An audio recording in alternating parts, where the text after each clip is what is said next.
Hello, wonderful people, and welcome to my world. Today, I want to talk with you about my adoption process.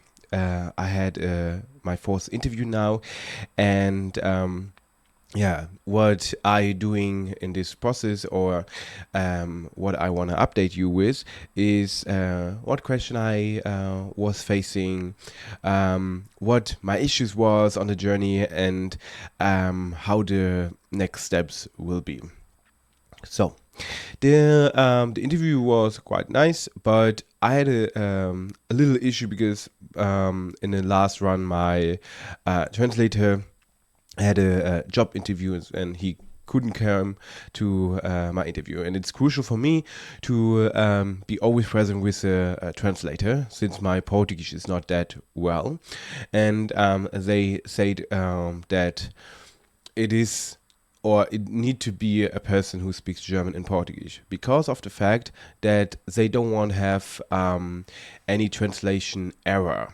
What I mean is that they want to be as high possible to know me as a person, and this would be the best with my native language, with my mother tongue.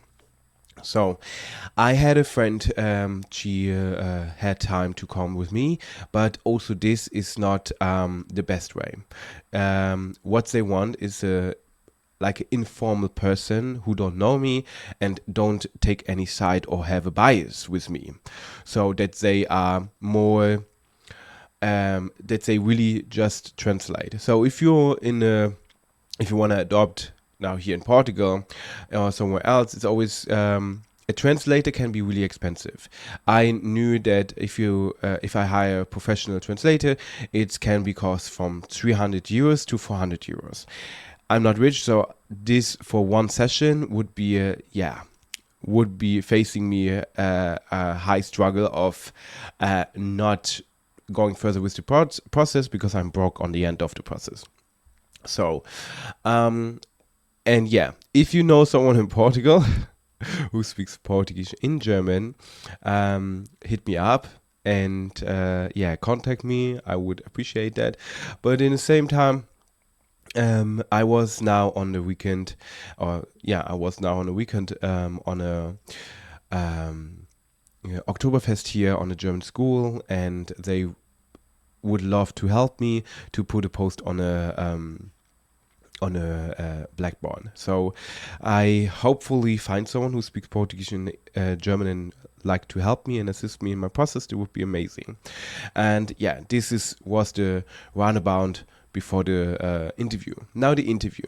The interview was this time specific to my family, how I grew up, how I have the connection to my family, how the relationships are in my family, and how many siblings I do have, how the contact is with my family. And the specific, what I remember was that I need to say pregnant, three core events in my life to it tells them what I recognize or what I can still remember from my past.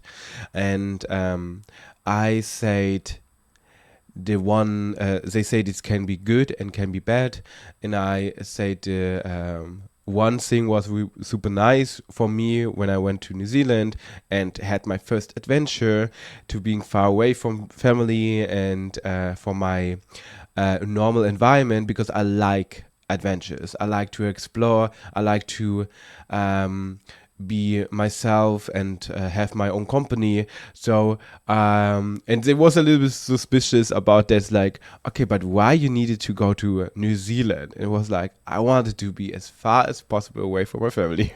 But just as this thing that I don't go as a trap to see, okay, I'm far away and oh my god, when I'm struggling with something to like reach out immediately to my family and that they can assist me or something like that. No, I wanted to become independent, and this was my goal. It was not that I was running away from my family.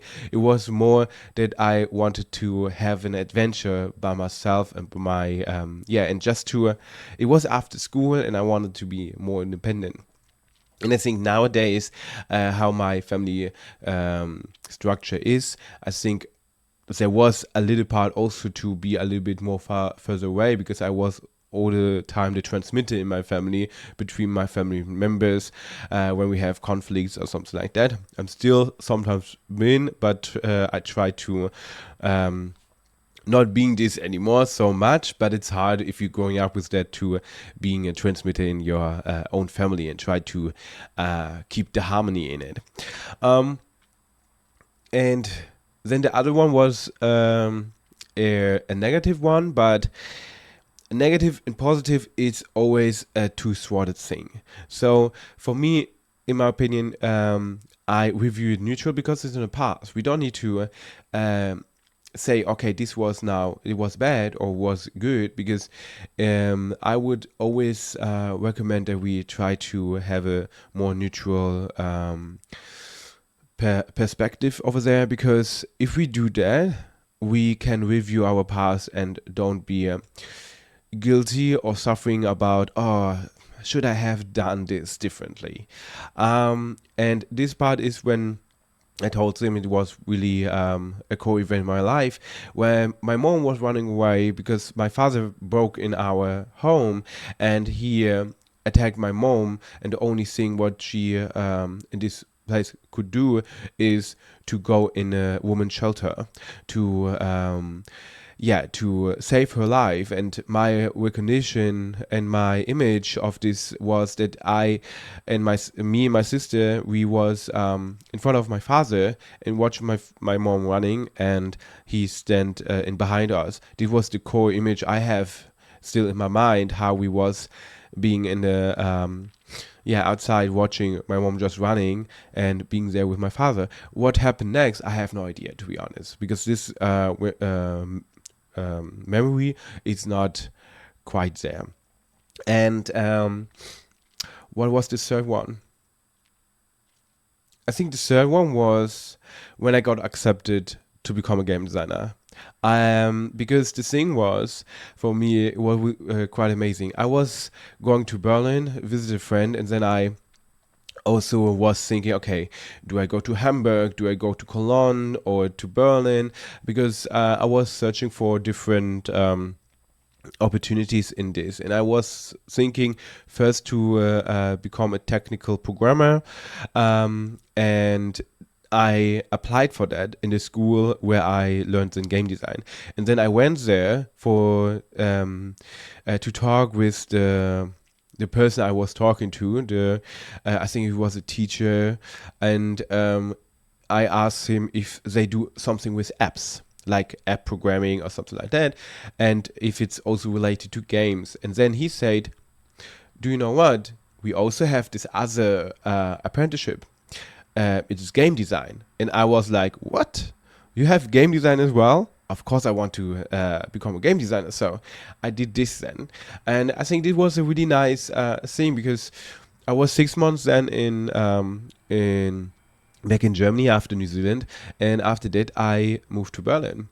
And it was a great journey. I met wonderful people, and Berlin and Hanover are always, they're my, I love them. Hanover, of course, I grew up there. I love my friends over there. They're wonderful, and I still have a lot of friends from my childhood, to be honest, and I'm really appreciate that. Even we are not always in contact, but I think it's something rare. I even have a friend from primary school. So, and I think a lot of people mostly have some friend from university, and but in each part, I still have remaining friends, and I'm really happy about that. So, this was the three core words, core words. Now I speaking the language of my work. The core values in my life. What was really like, bam, into my face. What directly came up. And of course, then they was talking about the relationship I have, or the connections with my family members. I also needed to fill out some stuff out by my families, and then I always recognize that I have a huge family. So in total, I have I have 6 siblings for my father. So then 6 siblings for my father's side, and one sibling I grew up with my brother. I call him brother, but he have a different father. So this is I call it from my mama's side. So I grew up with my sister. So my sister is my direct relative. So we have the same parents. Then I have an older brother I grew up with. He have a different parent. And then I have 6 other brothers and sisters where they are from my father's side. My older sister, she is half Swedish. My older brother, he is also half German. And my other 4 brothers in Gambia, they are fully Gambian. And my mom had a huge family. So in total, I think it was 10 or 11 siblings she had. And I think nowadays she just have 9, what's still a lot, but we didn't know them. Because the fact there was always that my mom had the feeling that we, as the only black children in the family, was treated differently.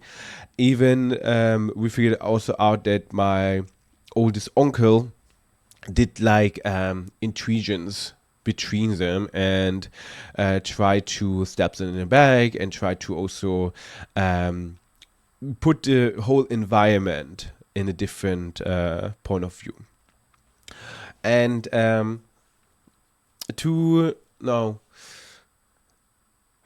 probably now like 6 years ago, I met one of my uncles, and then we had a few time together. But if you have relatives and you know them later on, the connection will be not that much together. So because the time of your childhood and all that stuff, you can't catch them again. So you're strangers to each other. And sometimes I have the feeling my German family is kind of strange as well. We don't have that sense of family or to sticking together. We not really have that. And because sometimes we are kind of we just saying thoughts. Especially my German family from my mom's side, we are just we sometimes don't thinking about the phrases we are talking, and then we can be offensive in a way, even we don't was indicating that, and we are suspicious and we're trying, okay, why are you saying like that or something like that. But I would assume it's a whole family thing. We are all like that. Even me and my sister, sometimes we are just talking, it's like, okay, but we don't have the indication of offending someone. We are just saying the like facts, and we are working with the fact and being sometimes suspicious or these kind of things. And yeah, and this was a whole journey for me. But even with my friend, I understand why the adoption department want to have that we are not coming with friends, because they have a bias. And even my friend, she said, or maybe I paraphrase this differently. It's like, no, don't do that. It's my process, and please translate how I say it, because they need to know me and not need to know you.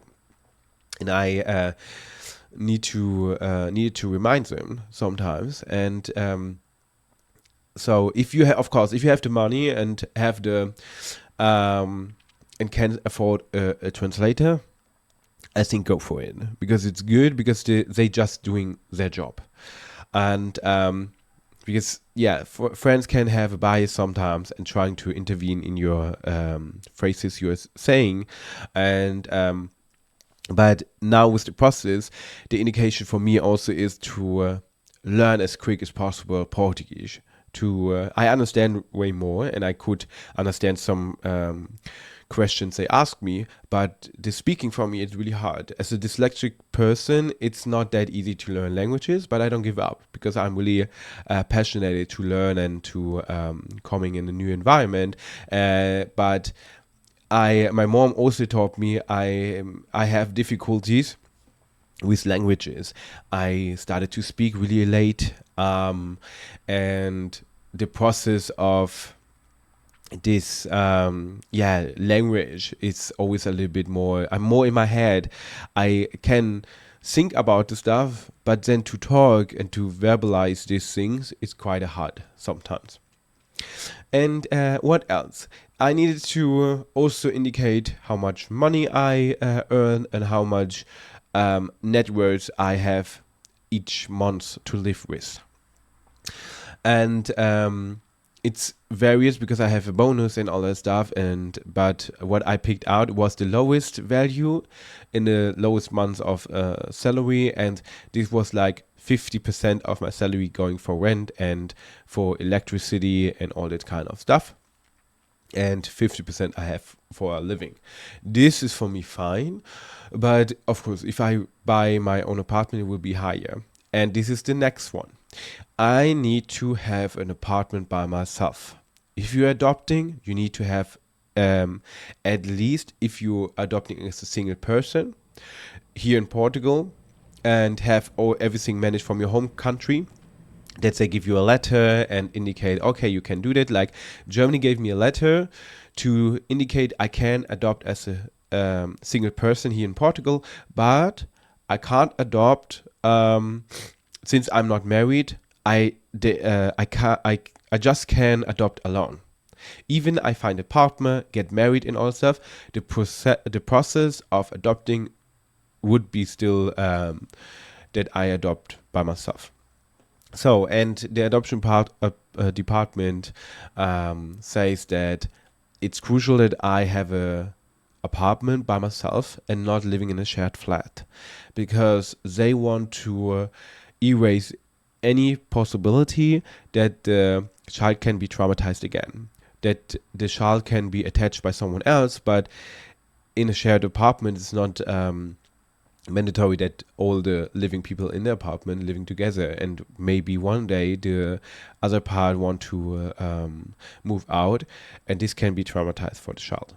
And this is what they try to protect. And I completely understand this part. The issue just is with the salary I earn, it's quite close to the Portuguese salary. To afford an apartment by myself, it's quite hard. That's why I want to buy an apartment, because actually to buy an apartment in Portugal, it's cheaper than to rent an apartment by yourself. Because when I'm buying an apartment, it's a T1, T1, T2, or T3. It's around what I pay for the banks is around 400 to 600 or 700. So I still can afford this by myself, but I need to also think then to change job to have a little bit more high salary to have still a living. I can live with a low amount of money, but when I have a child, I need to definitely step up in my professional career to earn more money. I'm working on that, and the process can take time. It's depending how. I think I ticked a lot, because there was also a document where you need to tick a lot of stuff. What kind of child you want, if it's okay when a child have diseases like HIV, or or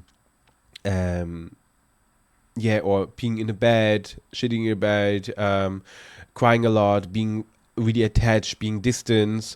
Then the age of the child I ticked from 3 months to 9 years, and I probably go more with the oldest child from like 6 to 9, because a friend of mine, she have a lovely son, and he's 6 now, and I know them already 3 years, so I met him when he was 3, and now he's 6, and I can do way more independent. And I think this is, as a single parent, a better way. And it will be challenging, of course, but the kid will be going to school, so I can reorganize, but I don't need to change so much in my daily life and daily routine about that. And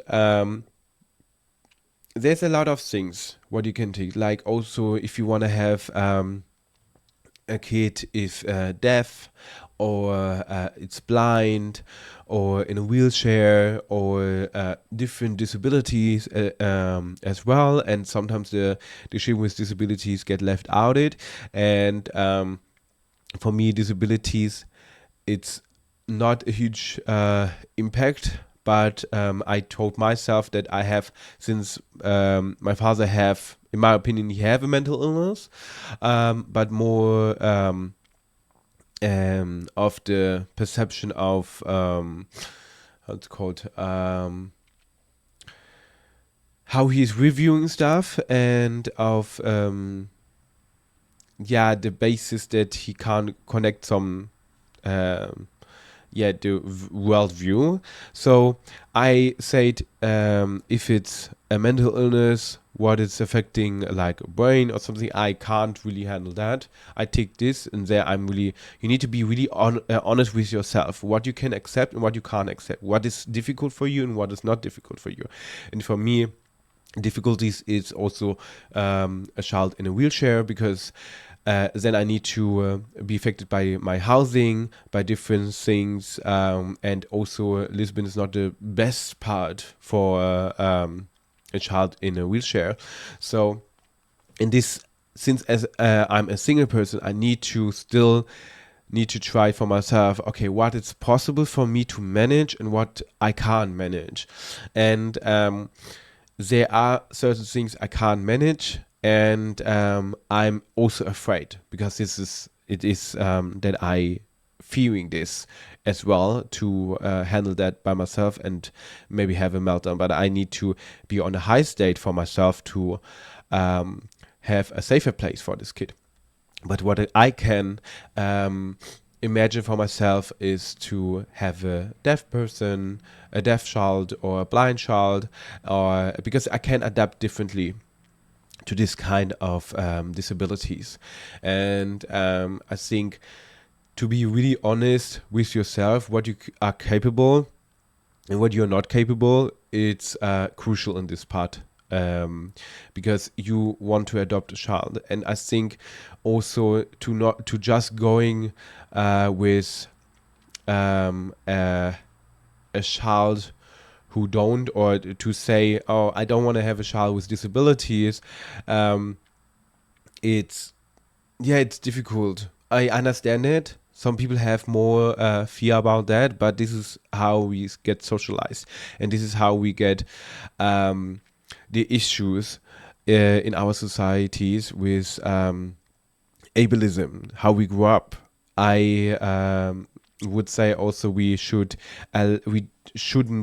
uh, um, separate disabled people in our normal school system. We should make them visible in our daily life, and we don't do that. And it's a huge issue. We also should align, if we build new houses, to make them accessible for people with wheelchairs. So making more sign for blind people, that they know where they can go, and also doing more adaptive environmental adaptive things for people with disabilities. But how we can do this, we need to get access, need to give them access in our environmental planning. So, and I think this is the most issue where we have that we don't do that. So yeah, that's about me. This was the interview I had. It was more about my family this time, and the next session is a session B. So session B is a group session where everybody who are in the same position like me is to come together and talk. But I forgot what it's exactly about, but I'm looking forward to it. It will be the end of November, and wish me luck, because there's a new law applying from August that I can apply for a 100% credit allowance here in Portugal. So it's still implementing in the law in the country, but I have 3 weeks off in November, so I will go to all the banks and ask them if there's any workaround, and wish me luck that I find a credit to find or to can finally search for an apartment, because when I can search for an apartment, I'm a little bit closer for the adoption process to live by myself, and also invite them to my home that they can see where the child would live, in which room would taking place for the child, and then I'm more safer to get accepted, because right now I'm in the process to still get accepted. And I don't know in which level I am eligible or not. But the whole process I'm talking about is the process to become or to come on a waiting list. Just to remind you on that, it's not that I, after the process, I get tomorrow my kid. No, the thing is, I taking place on a waiting list, and the waiting list can take up years. That's why I starting with 31. They even mentioned, "Oh, we forgot that you are so young."